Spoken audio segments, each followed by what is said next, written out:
Hello and welcome to classic solution. आज के session में हम लोग क्लास 12 इंग्लिश की फ्लैमिंगो बुक के चैप्टर नंबर 3 डीप वाटर, जिसको लिखा है विलियम डगलस ने, उसकी समरी रीड करेंगे।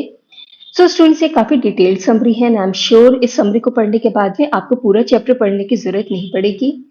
और इसमें बाद में हिंदी ट्रांसलेशन भी दिया है समरी का, ताकि आप लोग समरी को और अच्छे से समझ सकें। तो आइए पहले इसका बैकग्राउंड समझ लेते हैं डीप वाटर का। डीप वाटर यानी कि गहरा पानी। इसमें जो नरेटर हैं विलियम डगलस, वो अपने बचपन का एक इंसिडेंट बताते हैं। वो बताते हैं कि किस तरीके से उनके मन में पानी के लिए बहुत ज्यादा डर था, वो पानी से बहुत डरते थे और फिर उस डर को उन्होंने कैसे ओवरकम किया। तो आइए स्टार्ट करते हैं। The narrator developed an aversion to water at a young age. Aversion मतलब होता है हेट, घृणा। तो नरेटर जब यंग एज के थे, मतलब जब वो बहुत छोटे थे, तो पानी के लिए उनके मन में एक घृणा, एक अवर्जन जो है वो डेवलप हो गया था। The narrator recalls a horrific incident that happened to him when he was 10 और 11 इयर्स ओल्ड। रिकॉल्स मतलब होता है याद करना, हॉरिफिक यानी भयानक और इंसिडेंट यानी घटना। तो जब नरेटर 10 या 11 साल के थे, तो वो अपने बचपन की एक बहुत ही भयानक घटना को याद करते हैं। He had decided to learn swimming. उन्होंने डिसाइड किया कि वो स्विमिंग सीखेंगे। The narrator developed an aversion to water at the age of 3 or 4 when his father took him to the beach in California. बीच मतलब होता है समुद्र का किनारा। तो फर्दर नरेटर विलियम डगलस बताते हैं कि जब वो 3 या 4 साल के थे, तो पानी के लिए उनके मन में एक घृणा उत्पन्न हो गई थी। जब उनके फादर जो है कैलिफोर्निया में जो समुद्र का किनारा है वहां उनको लेकर के गए थे। The waves knocked him down. He was terrorized by the strong force of the waves. Terrorize मतलब होता है डर से भर जाना, भयभीत हो जाना। तो क्या हुआ, जब वो बीच पर गए थे कैलिफोर्निया में, तो एक बहुत बड़ी सी बहुत स्ट्रॉन्ग वेव थी, वो आकर के उनसे टकरा गई और वो गिर गए। He was terrorized by the strong force of the wind. तो वो वेव्स की जो बहुत ही स्ट्रॉन्ग फोर्स है, बहुत उसकी शक्तिशाली ताकत से क्या हो गए, टेरिफाइड हो गए थे, मतलब कि बहुत ज्यादा डर गए थे। But his father had only laughed. लेकिन उनके पिता जो हैं वो केवल उस समय हंस रहे थे। An accident with the narrator. Narrator के साथ में एक एक्सीडेंट हो जाता है, एक दुर्घटना होती है। At the YMCA he tried to learn swimming by imitating the other boys. Imitating मतलब होता है नकल करना, मतलब एक दूसरे को देख करके काम करना। एंड वाईएमसीए एक स्विमिंग पूल है जो कि याकीमा रिवर पर बना हुआ है। तो याकीमा रिवर तो बहुत खतरनाक थी, लेकिन इस पर जो ये पूल बना हुआ था, स्विमिंग पूल बना हुआ था, वो इतना खतरनाक नहीं था। उसका जो वन साइड था वो 9 फीट डीप था और जो दूसरा साइड था वो केवल 3 फीट ही डीप था। तो नरेटर ने सोचा कि वो वहां पर दूसरों को देख देख करके स्विमिंग सीखने जाएं। He went to the pool one day and found that no one else was there. तो वो पूल पर गए और उन्होंने देखा कि वहां पर कोई और नहीं था। He was sitting on the side of the pool. तो वो पूल के साइड में बैठे हुए थे। When a bully big came, तभी क्या हुआ, एक बहुत ही बड़ा सा बुली यानी कि बदमाश लड़का वहां पर आया। He picked up Douglas and threw him into the deep end of the pool. उन्होंने डगलस को उठाया और उन्हें डीप में, मतलब कि जो पूल का जो डीप साइड था यहाँ पर, वहां पर उसको फेंक दिया। Douglas tried to save his life. Douglas ने अपना जीवन बचाने की कोशिश की। The narrator was frightened but made a plan to save himself. Frightened मतलब होता है भयभीत हो जाना। अब नरेटर जो है वो बहुत ज्यादा डर गए थे, लेकिन उन्होंने अपनी लाइफ को बचाने का एक प्लान बनाया। When his feet would hit the bottom, he would make a big jump. अब उन्होंने क्या प्लान बनाया कि जब उनके पैर बॉटम यानी कि पानी की निचली सतह को टच करेंगे, तब वो बहुत जोर से ऊपर की ओर छलांग लगाएंगे। लेकिन जब उनके पैर बॉटम को टच किए, तब क्या हुआ, वो बिल्कुल आउट ऑफ ब्रीथ थे, मतलब कि उनकी सांस बिल्कुल रुक चुकी थी। Still with all his strength he made a spring upwards. फिर भी जो है उन्होंने अपनी पूरी स्ट्रेंथ यानी अपनी पूरी ताकत के साथ में ऊपर की ओर जंप किया, मतलब कि छलांग लगाई। He came up slower than he had thought. लेकिन जैसा कि उन्होंने सोचा था कि वो एकदम से उछल करके ऊपर आ जाएंगे, ऐसा नहीं हुआ। वो बहुत धीरे धीरे ऊपर आए। He opened his eyes and saw nothing but water. तो उन्होंने अपनी आंख को खोला लेकिन उन्हें पानी के अलावा कुछ भी दिखाई नहीं दिया, मतलब कि स्टिल वो पानी के अंदर ही थे। He was suffocated and tried to yell, but no sound came out. Suffocated मतलब होता है दम घुटना और yell मतलब होता है चिल्लाना। तो अब उनको बहुत सफोकेटेड मतलब उनका दम घुट रहा था पानी के अंदर और उन्होंने चिल्लाने की भी कोशिश की, but no sound came out, लेकिन कोई भी आवाज बाहर नहीं आई। He again jumped with all his might, but his jump went in vain and was still under water. अब उन्होंने क्या किया कि उन्होंने फिर से बहुत तेजी से छलांग लगाने की कोशिश की ऊपर की ओर, लेकिन उनकी जो जंप थी वो क्या हो गई, वैन वैन मतलब होता है बेकार, व्यर्थ हो जाना। लेकिन ये छलांग जो है वो बिल्कुल बेकार हो गई, वो अभी भी पानी के अंदर ही थे। Douglas lost the fight for survival. Survival मतलब होता है जीवन जीना। तो डगलस जो है वो जीवन जीने की फाइट को हार गए। Douglas describes how fear paralysed him. Paralysed क्या होता है, जिसे हिंदी में हम लोग लकवा मार जाना भी कहते हैं। तो बॉडी का जो पार्ट पैरालाइज्ड हो जाता है वो बिल्कुल काम करना बंद कर देता है। His arms and legs stop moving. तो डगलस जो है वो डिस्क्राइब करते हैं, बताते हैं कि किस तरीके से डर ने उनको पैरालाइज कर दिया था। उनके हाथ और पैर जो है वो मूव करना बंद हो गए थे, मतलब हिलना डुलना बंद हो गए थे। He tried to call for his mother. उन्होंने अपनी माँ को बुलाने की कोशिश की, बट नथिंग हैपेंड, लेकिन कुछ भी नहीं हुआ। Suddenly Douglas found himself coming out of the water. फिर अचानक से डगलस को लगा कि वो पानी के ऊपर आ रहे हैं। Then he started going down for the third time. और उसके बाद में क्या हुआ, वो फिर से तीसरी बार पानी के अंदर जाने लगे। All his efforts seized.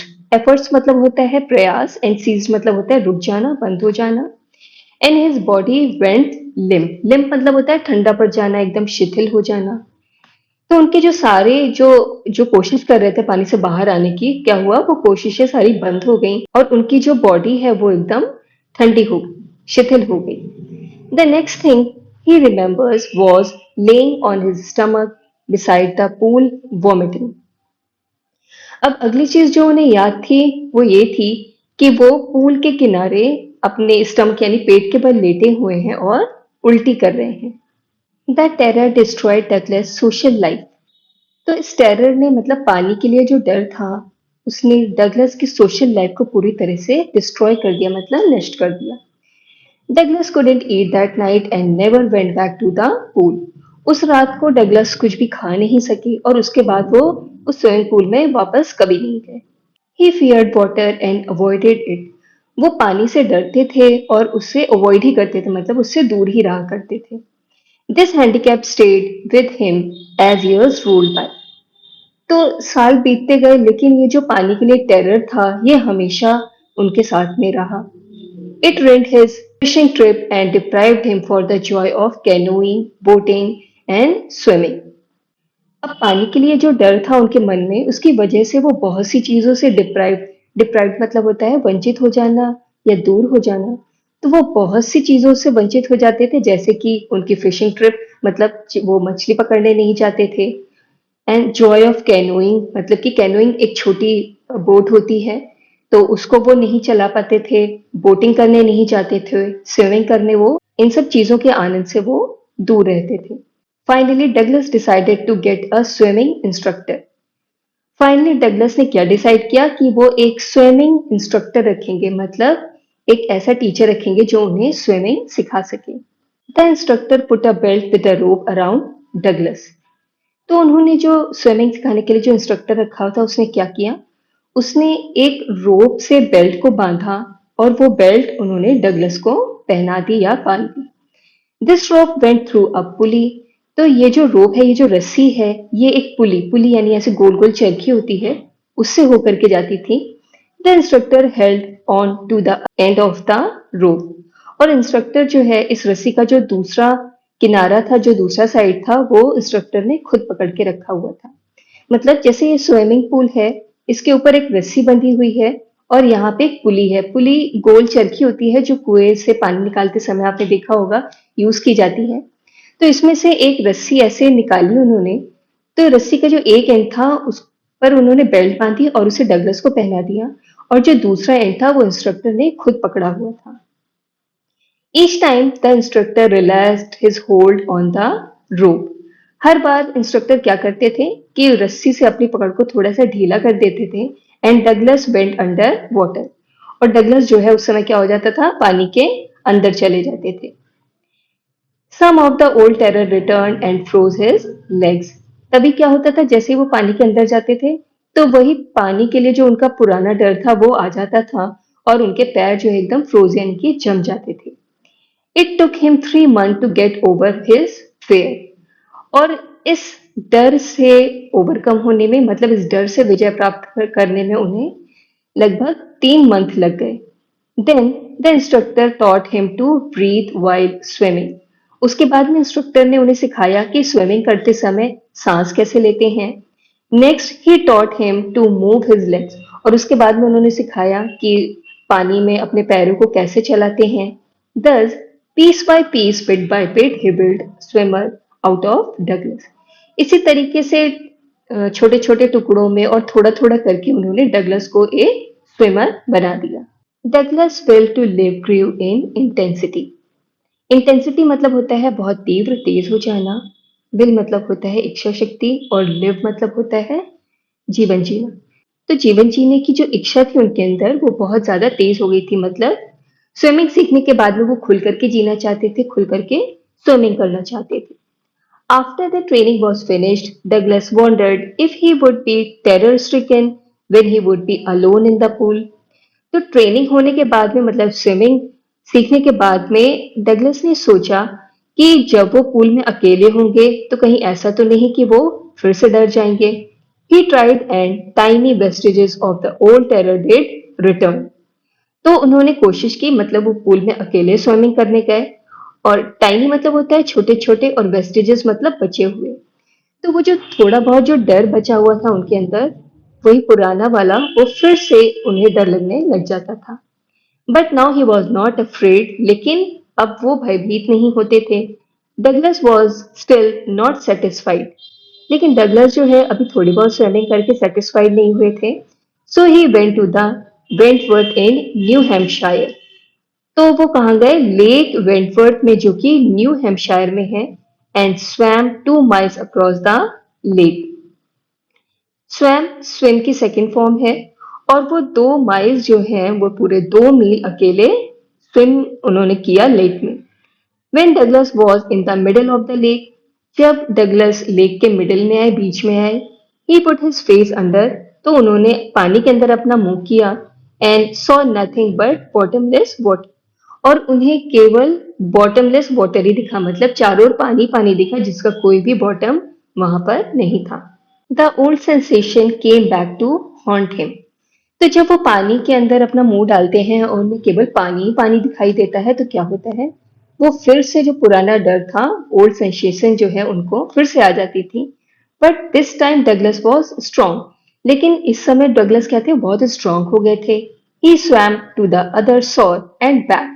शोर मतलब होता है किनारा। तो वो दूसरे किनारे तक तैर करके गए और वापस आ गए। He was thrilled with joy. अब वो बहुत ज्यादा खुश थे। As he had conquered his fear of water. Conquered मतलब होता है जीत हासिल कर लेना। तो इस टाइम वो बहुत खुश थे क्योंकि पानी के लिए जो उनके मन में डर था उस पर उन्होंने जीत हासिल कर ली थी। The experience had a deep meaning for him. कि ये जो एक्सपीरियंस था वो उनके लिए बहुत ज्यादा मीनिंगफुल था। He explains that it is the fear of death that cripples a person. Cripples मतलब होता है डिसेबल कर देना, अपाहिज बना देना। He explains, फिर वो बताते हैं कि it is the fear of death, कि मृत्यु का भय ही है जो किसी भी इंसान को अपाहिज बना देता है। Here he quote president Roosevelt saying। अब यहाँ पर वो प्रेसिडेंट रूजवेल्ट जो कि अमेरिका के प्रेसिडेंट थे उनकी बात को बताते हैं। All we have to fear is fear itself. कि हमें केवल एक चीज से डरना है और वो है खुद डर। Because he had experienced death and the terror that it could produce. क्योंकि उन्होंने मृत्यु को और उससे पैदा होने वाले डर को, दोनों को ही एक्सपीरियंस किया था। He will to live somehow grieve in intensity. तो अब उनमें जीवन जीने की इच्छा जो है वो बहुत ज्यादा तेज हो गई थी। So student with this we have come to the end of the session. इसमें बाद में समरी का हिंदी ट्रांसलेशन दिया है, तो आप वीडियो को पॉज करके उसे अच्छे से पढ़ लीजिएगा। इससे आपको समरी और अच्छे से समझ में आ जाएगी। और अगर आपने अपने चैनल को अभी तक सब्सक्राइब नहीं किया है तो चैनल को सब्सक्राइब कर लीजिए, क्योंकि अब आपको ग्रामर के भी लेसन्स जो हैं वो बहुत जल्दी मिलने लग जाएंगे। So students, if you like my video, hit the like button, and if you have any doubt or any query, do write in the comment section. Thank you so much for watching my video.